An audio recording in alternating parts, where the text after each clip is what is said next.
Good morning friends, কেমন আছো তোমরা সবাই ভালো আছো এই আশা নিয়েই আজকে এই ব্লগটা শুরু করছি। তো আজকে দেখো আমি স্নান সেরে এখন চলে এসেছি রান্নাঘরে। চা বসিয়েছি। তোমার হচ্ছে কদিন ধরে মানে দুধ চা খাচ্ছিলাম, কিন্তু আবার সে ঠান্ডা লেগেছে এত সবার, সেই জন্য ভাবলাম একটু লাল চা বসাই। আদা গোলমরিচ দিয়ে একটু কয়দিন হলো আবার একটু ঝাল করে এরকম মানে লাল চা খাচ্ছি। তো এদিকে আমি বসিয়ে দিয়েছি লাল চা, এখনও চাটা দিইনি। মানে চাটা শেষে দেবো, এগুলো আগে ফুটুক তারপরে চাটা শেষে দেবো। আর এদিকে স্নান সেরে এসে যে কাঁচাগুলো ছিল সেগুলো মিলে দিয়েছি এখানে ছাদে, ছোটো ছাদে। আর রান্নাঘর তো পুরো ক্লিন করেই নিয়েছি। ক্লিন রান্নাঘর না হলে আমার আবার এসে রান্না করতে মানে ভালো লাগে না। সকালবেলা এসে জবে দেখলে খুবই বিরক্তিকর লাগে, সেই জন্য আর কি।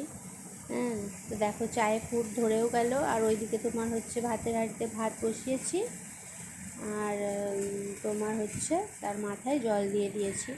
তো ফুটে গেলে আমি এক ফুট দিয়ে বন্ধ করে দিয়ে যাবো পুজো করতে। আর এখানে আমি তোমাদের হাই করছি, তার কারণ পাশের বাড়ি আওয়াজ হচ্ছিলো বলে আর এখানে কথাগুলো কিছু বলতে পারিনি, কারণ সেগুলো সব উঠে যাবে, সেই জন্য। চান টান করে চলে এসেছি। এরা কালকে দুটো বাথরুমই পরিষ্কার করেছিলাম, করে আর মাথা ঘষেছি শ্যাম্পু করে। ঠান্ডা লেগেছে তাও করলাম, কি আর করা যাবে। আর চুলটা তো বাড়ছেই না, আমার চুল খুব কম বাড়ে জানো তো।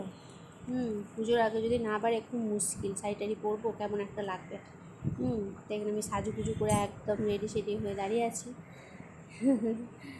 আর এরপর যাব আর কি পুজো করতে।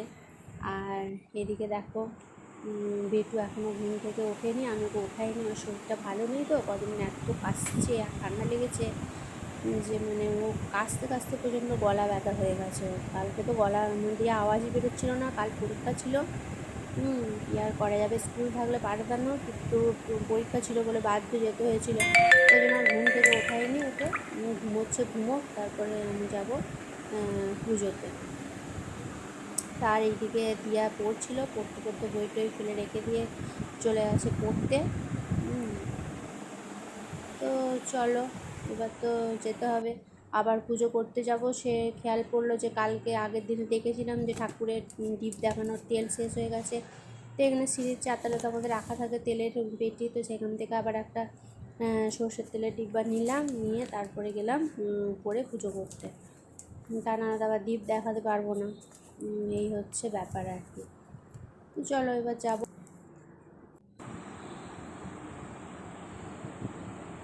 তো এই যে এখানে আমি চলে এসেছি, ওই যে এসে দেখলাম যে এবার বর ফুল এনে রেখে দিয়েছে এখানে।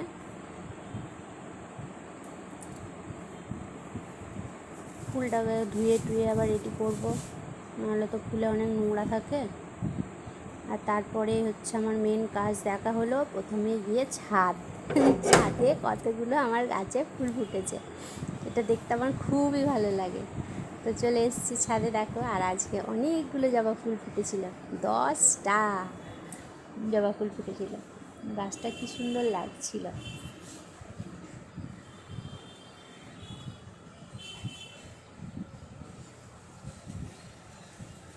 কি যে ভালো লাগে এই ফুলগুলো দেখতে, যখন দেখি মনটা ভরে যায় গো। দেখো পুরো গাছ ভর্তি ফুল, কি ভালো লাগে দেখতে। আর এখানে একটা সাদা জবাও ফুটেছে। সাদা জবা অনেক ফুল দিত আগে, কিন্তু আমি না রিসেন্ট গাছের ওই তোমার ডালগুলো কেটে দিয়েছিলাম, তো সেই জন্য আর মানে এই সবে কুড়ি ধরছে আর কি, একটা দুটো করেই দিচ্ছে, এই হচ্ছে ব্যাপার। আর এই যে এখানে আমি সব ফুল তুলে নিলাম, এক গামলা ফুল হয়েছিল। আজকে মন ভরে ঠাকুরকে সাজাবো ফুল দিয়ে, খুব মজা আমার। চলো দিয়ে দিই পুজো। এই যে পুজো দেওয়া হয়ে গেল। সবাইকে জবা ফুল দিয়েছি আজকে। এমনি তো বর নিয়ে এসেছিলো কিছু, আর আমার কাছে তো অতগুলো ফুটেই ছিল বললাম।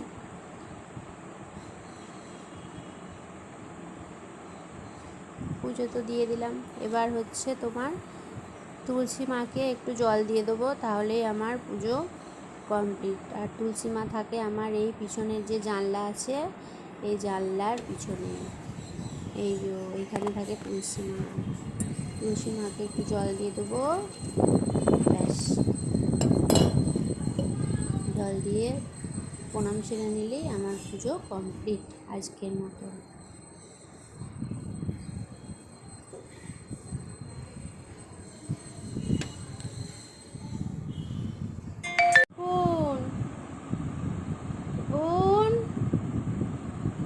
সোনা, ও সোনা, ও সোনা, দেখো তোমাকে সবাই দেখছে।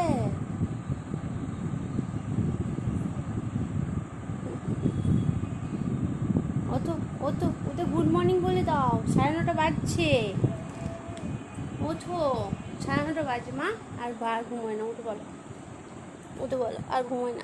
দুপুরবেলা আবার নালে সেই চেয়ে থাকতে হবে। উঠে বলো, ওঠো বাবা, ওঠো, মুখ ধোবে, চা খাবে। উঠো না তা,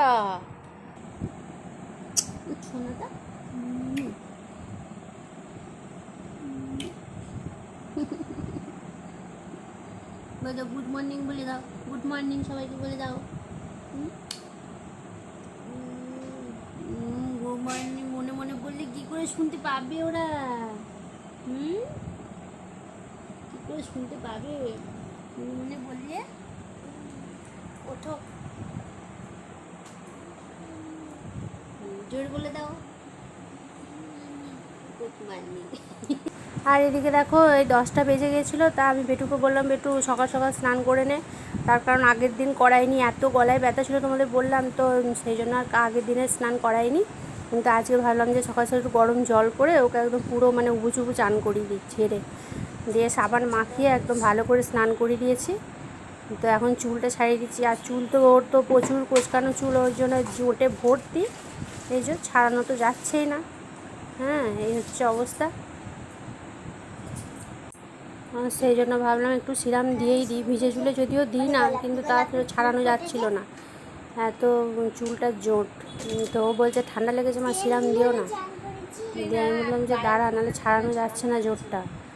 আর দিয়ে ওই জন্য ওই সিরাম দিয়ে আবার একটুখানি জোরটা যাতে ছাড়ানো যায় সে ব্যবস্থা করলাম। আর ওকে দেখো বলছে কি যে মা আমি না বড় হলে ভুরুগুলোকে শেভ করব, ভুরুগুলো কি মোটা মোটা হয়ে গেছে আমার। হ্যাঁ, বলছে যে ছোটোবেলায় তো আমি খালি ঘষতাম ভুরুগুলো, ওই জন্য আমার এরকম হয়ে গেছে। বললেও তো আমি যখন বলতাম তখন শুনতো না, তখন এখন নিজেকে নিজেই বলছে। তো ওই জন্য এই যে সিরামটা দিলাম, চুলটা একটুখানি মানে সিল্কি হলো, তারপরে চুলটা ছাড়ানো গেল আবার।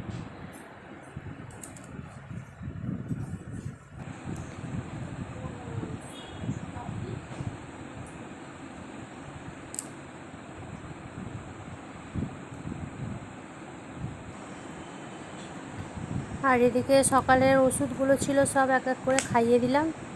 পরশুদিন এত বাড়াবাড়ি যে কি বলবো, সেই নিয়ে আবার কি করি, ডাক্তার না দেখালেই নয়। এবার আমি আবার যার কাছে দেখাই ওকে, চাইল্ড স্পেশালিস্ট, সেই ডাক্তার আবার উনি আবার সেদিন বাইরে গেছেন আর বসেননি।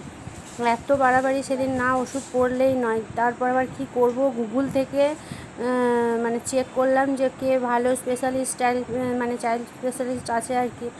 তো সে খোঁজ করলাম গুগল থেকে, দিয়ে আবার দেবাশিস ঘোষ বলে একজন খোঁজবাগানের ডাক্তার পেলাম আমাদের এখানে। তো সেই ডাক্তারের খোঁজ নিয়ে দেখলাম রেটিংগুলো সব খুব ভালো রয়েছে, ওনার 5 স্টার রেটিং দিয়েছে, সবাই খুব ভালো বলেছে। তো সেই ডাক্তারের কাছে গেলাম, গিয়ে আবার দেখিয়ে আবার সঙ্গে সঙ্গে ওষুধ পড়লো। তো একদিন ওষুধ পড়তেই দেখলাম যে মেয়েটার অনেক মানে চেঞ্জ হয়ে গেল ওষুধগুলো খেয়ে। তো ডাক্তারবাবু সত্যি খুব ভালো, ব্যবহারও খুব ভালো, দেবাশিস ঘোষ ওনার নাম। খুবই ভালো, ওষুধটাও খুব ভালো দিয়েছে। 2 দিনের মেয়েটা আমার অনেকটা রিলিফ পেয়েছে, অনেকটা ওষুধগুলো খেয়ে। হ্যাঁ, কাশিটাও অনেকটা উপশম হয়েছে, সত্যি খুবই ভালো। যাই হোক, আমি স্যাটিসফাইড হয়েছি ওই ডাক্তারকে দেখিয়ে। তা তোমরা চাইলে তোমরাও দেখাতে যেতে পারো, যদি কারো চাইল্ড স্পেশালিস্ট ডক্টর লাগে আর কি। দেবাশিস ঘোষ খোঁজবাগানের মসজিদের সামনের মানে গলিতে থাকেন, উনি বসেন। আর তারপর এখানে চলে এসেছি ভাত বাড়তে। আর কি কাণ্ড, ভাতের মধ্যে 4 কুচি আলু দিলাম, তো খুঁজেই মরছি, 3 কুচি পেয়েছি আর 1 কুচি কি খুঁজেই পাই না। সেই ভাত হেলিয়ে দুলিয়ে হাঁড়িকে একদম অস্থির কাণ্ড করে ফেললাম, আর 1 কুচি আলু আর খুঁজে পেলাম না বাবা। কোথায় যে গেল ভাতের মধ্যে ভগবান জানে। সে কী আর করবো, তাকে বেটাকে খুঁজে আর পেলাম না, ওই 3 কুচি আলুই মাখলাম, মেয়েকে আবার সবাইকে ভাত দিলাম। কী যে জ্বালা, এই ভাতের মধ্যে আলু খোঁজা মানে সে পুকুর থেকে মাছ খোঁজা, এই হচ্ছে ব্যাপার।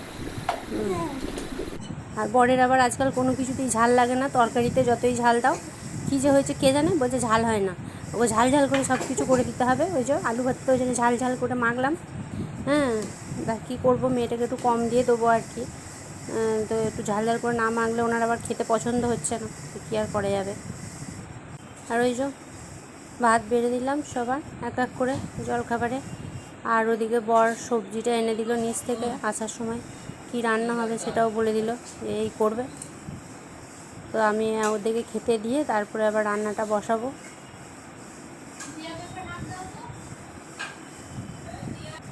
এখানে ওই যে বর এলো, বরকেও খেতে দিয়ে দিলাম, আর মেয়েগুলোকেও একবারে দিয়ে দিলাম, ওরাও খেয়ে নিল। তারপরেই রান্না বসাবো এবার।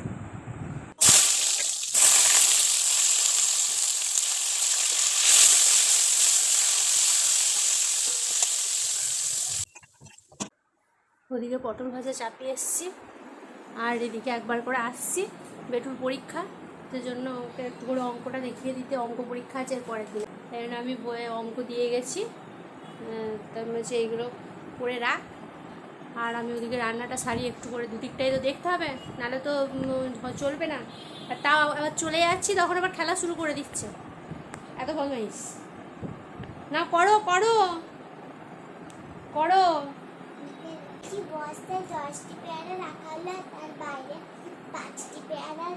হ্যাঁ, যেটা উত্তর চেয়েছে সেটাই দেবে, দুটো উত্তর চেয়েছে দুটো উত্তরই দিতে হবে।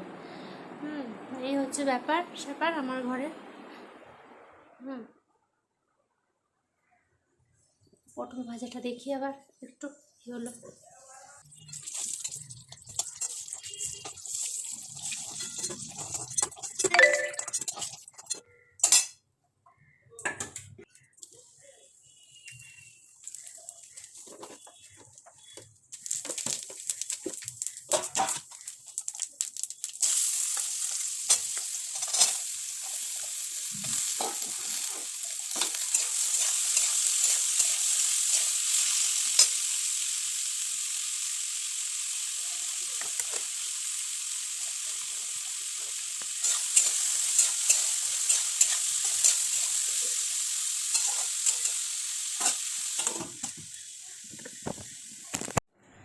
আর এদিকে দেওয়া যাবে পড়তে, ওই জন্য ওকে ভাত দিয়ে দিয়েছি, ও খেতে বসে গেছে। কারণ ওর আজকে পরপর 3টে পড়া আছে, সকালে তো পড়ে এলো, আর এরপর আছে পরপর 3টে পড়া। এখন আর একবার বাড়ি আসবে না, সেই রাত্রি 9টার পরে, 9:30টার সময় ওকে আনতে যাবো, সে তখন বাড়ি আসবে। এই ওই জন্য খেয়ে নিচ্ছে তাড়াতাড়ি করে। আপনার মুখটা এরকম অবস্থা কেন?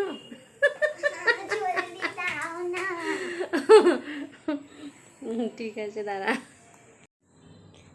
আর এদিকে রান্না হয়েছে, আজকে তো ভাত হয়েছে, তোমার হয়েছে এই যে আলু ভাজা হয়েছে, আর হয়েছে তোমার এই যে তখন বলেছিলাম যে মুগের ডাল হয়েছে, এই যে মুগের ডাল। আর মুগের ডাল হলেই তো আমার বরের আবার একটু আলু ভাজা পছন্দ, ওই জন্য আলু ভাজা ওই করতে বললো। আর কি করলাম, পটল ভাজা, আর এই যে এখানে হচ্ছে তোমার তিলের বড়া, একটু পাল্টা করে করেছি, বড় করে, যাতে খড়মড়ে টাইপের হয়, ঝাল করে। বরের তো আবার এখন কোনো কিছুতেই ঝাল লাগছে না, বলছে ঝাল করে দাও, কী আর করবো। এই যে রান্নাঘরও মুছে টুছে নিয়েছি।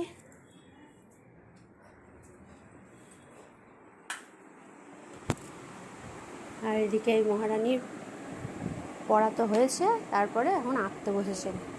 ওই যে কী সব আঁকছে, একটা কী যেন একটা পৃথিবী গাছ সেসব কি একটা আঁকছে, ওই জানে। আচ্ছা, ও বলছে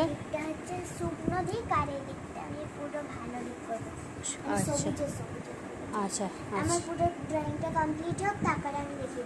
আচ্ছা ঠিক আছে, ওকে ঠিক আছে। তো চলো ভাত বাড়ি।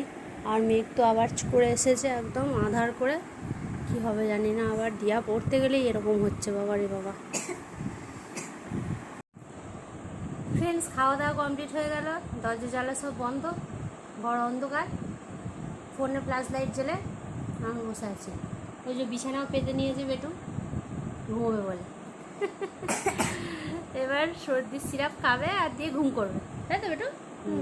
আর হ্যাঁ, ও খেতে খেতে ওর আঁকাটা কমপ্লিট করে ফেলেছে, যেটা তোমাদেরকে দেখাবে বলছিল সেটা। বেটু নিয়ে আয়, দাঁড়াও।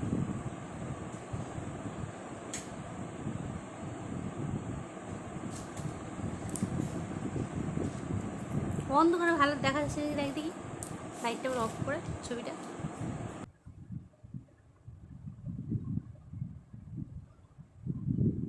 এই দেখো ছবিটা দেখা যাচ্ছে ঠিকঠাক? দাঁড়া, না দেখা লাগবে, লাইটটা জ্বালিয়ে দেখাচ্ছি। হ্যাঁ দাঁড়া, লাইটটা জ্বালিয়ে দেখাচ্ছি।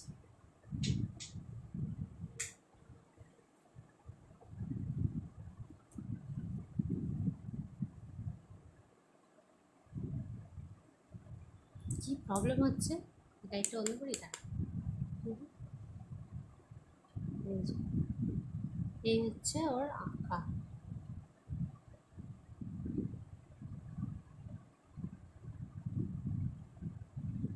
আরো অনেক এঁকেছি, দেখবে?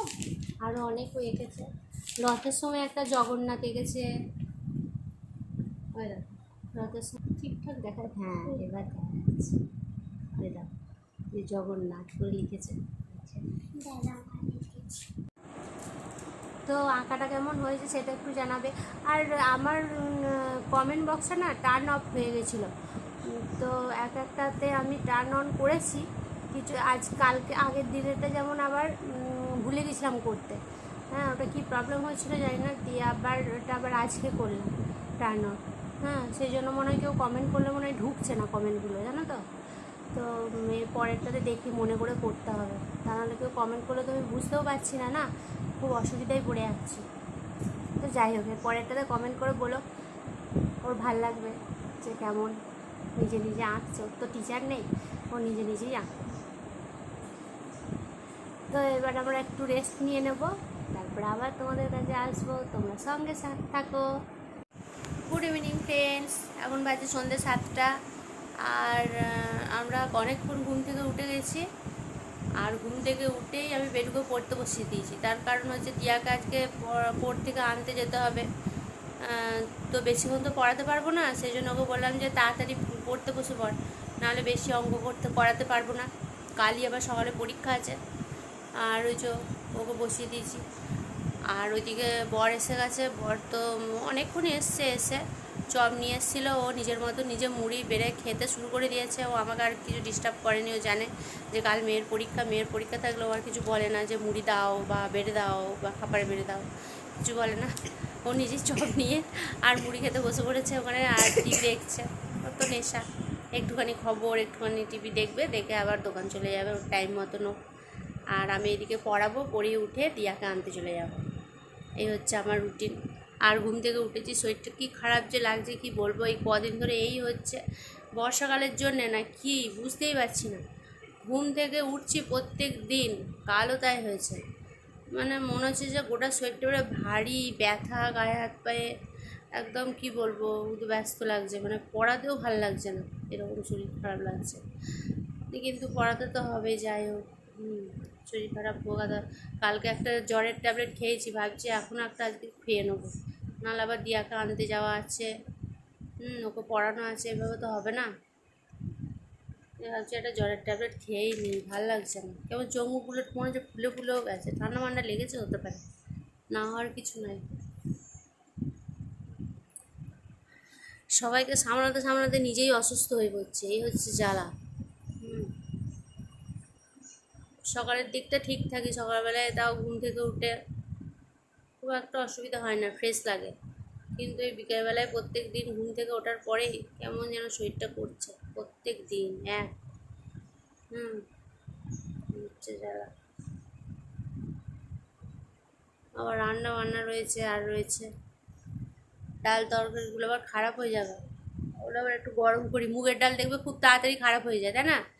বিকেলবেলায় এই গরমের দিনে সন্ধ্যের পরে যদি না গরম করা হয় মুগের ডাল একটুখানিতেই খারাপ হয়ে যাবে। আগে ডালটা এখন গরম করে নেবো গিয়ে। হ্যাঁ দাঁড়াও দেখছি। 46 টাকা আর যুক্ত 1 টাকা সমান 47 টাকা। রিতা মোট 47 টাকা খরচ করেছে। একদম পারফেক্ট, ঠিক আছে।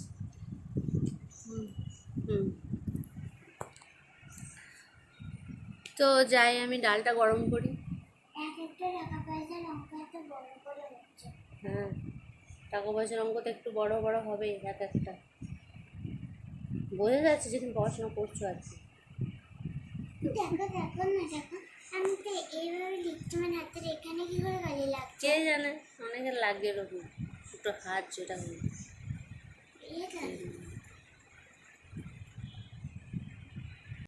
ফ্রেন্ডস, আমি এখানে রেডি হয়ে গেলাম। দিয়াকে আনতে দৌড়াতে হবে এক্ষুনি। 9:45 বাজছে, এক্ষুনি বেরোবো। বেটুকে তো ওই কোনো রকম পড়ালাম, আর কি করবো, চুলটাও ছাড়াতে পারিনি। যা হয়েছে হয়েছে, ওই খেপির মতন এখন বেরিয়ে যায়, না টাইমে আবার পৌঁছাতে পারবো না। টোটো তো পাবো না, টোটো কোনো দিনই পাই না জীবনে, খুব কম। সেই সময় ঘরে বসবে ঠিক আছে, কিন্তু সেই সময় যদি ঘুম ঘুম করে তা ডিস্টার্ব করবে না সেই সময়কে, তাহলে তুমি দোকানে চলে যাবে। তো চলো আমি বেরোই এবার। চলো চলো চলো চলো।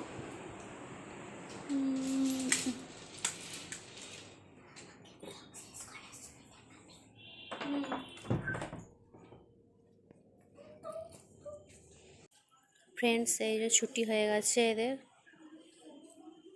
সব বেরোচ্ছে এক এক করে, সব গার্জেনরা দাঁড়িয়ে আছে।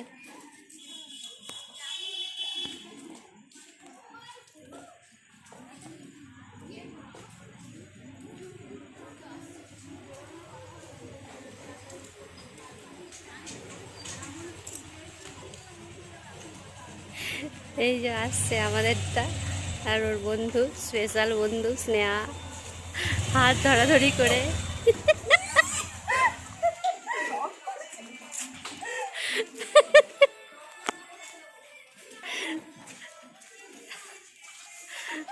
দারুণ হচ্ছে, দারুণ হচ্ছে, করো করো করো করো।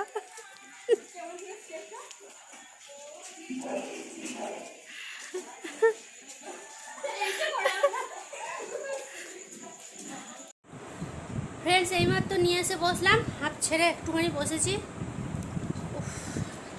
হাফ ছেড়েই লোকে বসে। হ্যাঁ, হাত ছেড়েই লোকে বসে। সে এবার ওকে কিছু খেতে দেবো।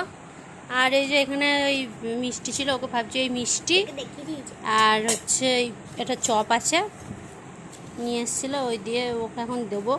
আর কি দিল ওর বাপি, গজা না কি, আর এই যে এই কি গজা না খাজা কি বলছে, এটা দিল বর দোকান থেকে, বললো নিয়ে যাও খাবে।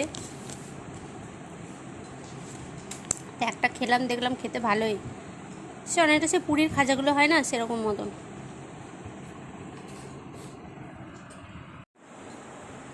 তো চলো আজকের ভিডিওটা এখানেই শেষ করছি, অনেক রাত হয়ে গেছে। আর এরপর হচ্ছে তোমার এখন আবার ভাতটা বসাবো, তারপরে একে আবার আরেকটুখানি অঙ্ক করাবো, কারণ হচ্ছে কালকে অঙ্ক পরীক্ষা, আরেকটু দেখাতে হবে। তো চলো আর বাড়ালাম না, অনেক রাত হয়ে গেছে, না অনেক বড় হয়ে যাবে ব্লগটা, এডিট করতে সমস্যা। তো চলো এখনকার মতন tata, bye by. R like comment share করতে ভুলো না। আর যারা নতুন আছো আমার চ্যানেলে, সাবস্ক্রাইব করে দিয়ে পাশে থেকো প্লিজ।